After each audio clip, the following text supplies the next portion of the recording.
Ayan na mga boss. Good morning, no? Good afternoon, good evening. Kumusta po kayo mga bossing? Okay, so ito yung Entrepinoy TV, no? Pungad niya sa Entrepinoy TV dito sa YouTube. So mag-update lang ako ngayon sa aking Rhode Island Red na layer farm. Backyard lang, no? Kasi maliit lang, yun lang ang kaya sa ngayon. So ngayon, meron akong i-share sa inyo. So ayan, kita nyo may trapal. So bukas or next day pala ay may bahay kubo na to dito. Meron na akong kawayan doon, no? Ayan, doon banda, no? So ayan, papakita ko sa inyo. Ayan, nakita niyo yan mga boss. Ayan, yung kawayan to, no? Pang gawa ng bahay kubo dito sa aking lutuan ng chicharon, sirapina, lubid-lubid, coconut bar. So pastries, magdagdag ako ng piyaya, biskutso, so cookies soon, no mga boss. So dito tayo mag-update sa aking farm, no? So update ko din kayo sa negosyong yan, no? So magsimula lang tayo sa maliit. Ito maliit lang to, no? Ito lang aking nakaya. So ang bahay kubo nito ay pang chicharon to, kaya lang natigil ako sandali dahil merong problema na hindi ko nasolusyonan. Pero dahil hilig ko, bumalik ako ngayon. Naging ano siya, bahay ng mga layer. So ngayon bumalik ako, gagawa naman ako doon, no, ng bahay kubo. Iba-vlog ko to. Pakita ko sa inyo. So ngayon, dahil meron din akong kambingan, nag-start lang sa isa, ngayon malima na sila. So dito sila matulog sa gabi, no? Dito yung lalaki, yung dalawa dito. So pero kulungan ito talaga ito ng manok. So wala tayong magawa dahil kailangan pa silang kasi tag-ulan, kailangan i-safety dito. So ito yung kambing ko, no? May anak dating dalawa. Yan. Yan, no? Yung isa, yung anak niya, no?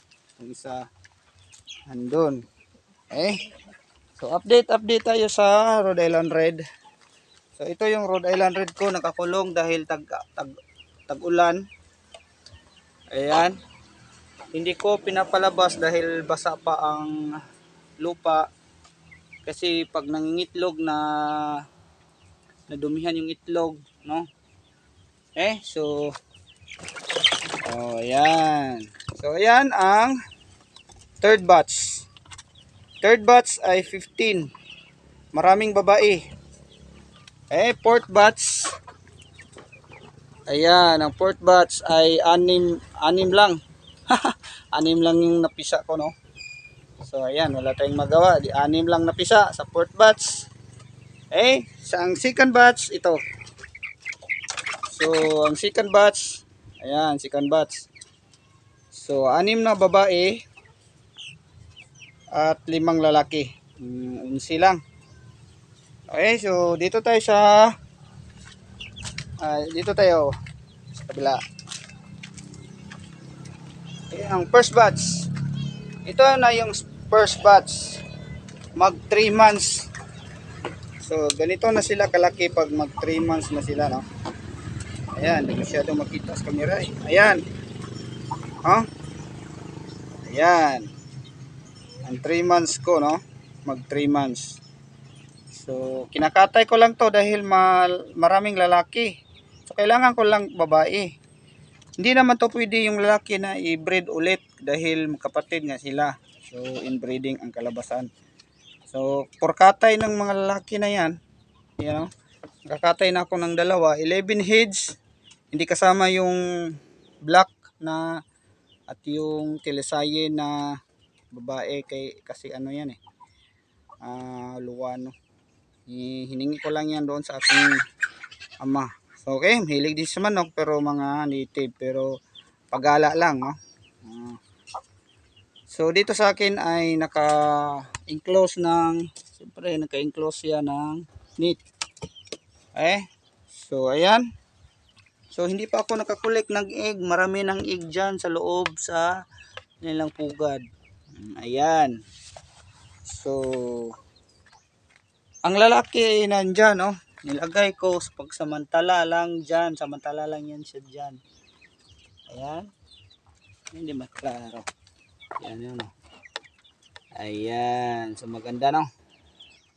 Sumayos. So hindi sila kalabas ngayon dahil tag-ulan. So walang imposible talaga, Lods. Basta boss, no? Mga boss, mga Lods. Basta may pangarap tayo, no? So mangarap lang tayo, no? Hanggat kaya natin. Ayan. So ayan, nagsimula na din dito sa kabila, no? Ay aking chicharon, lubid-lubid, sirapina, coconut bar. Dahil meron akong baker na hire, no? Yung pinsan ko may talent pala, no? Ngayon lang ako lakas loob na kunin siya, no? So dahil hindi biro pag magkuha tayo ng baker, so una-una dapat may mga equipment tayo, no? Wala nga akong kubo dito na pagawaan, pero may ano na soon, no? So ayan, so, malalaking kawa, so malalaking kaldero, yan,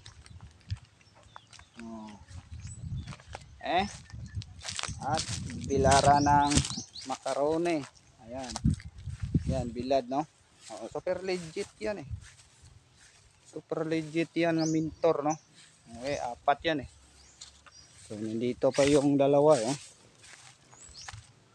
apat na frame ang gamit ko, ayan yung dalawa, ayan, so ganun lang. So itong aking pagbibideo ay kumita man ako sa hindi o pagbablog, okay lang yan dahil gusto ko ma-document o ma-record ang aking pagsimula namin, no? Dahil gusto ko talagang may solid na foundation sa hanap buhay. Dahil kahit dalawa lang yung anak ko, pero kailangan talaga may solid foundation tayo. Solid na negosyo.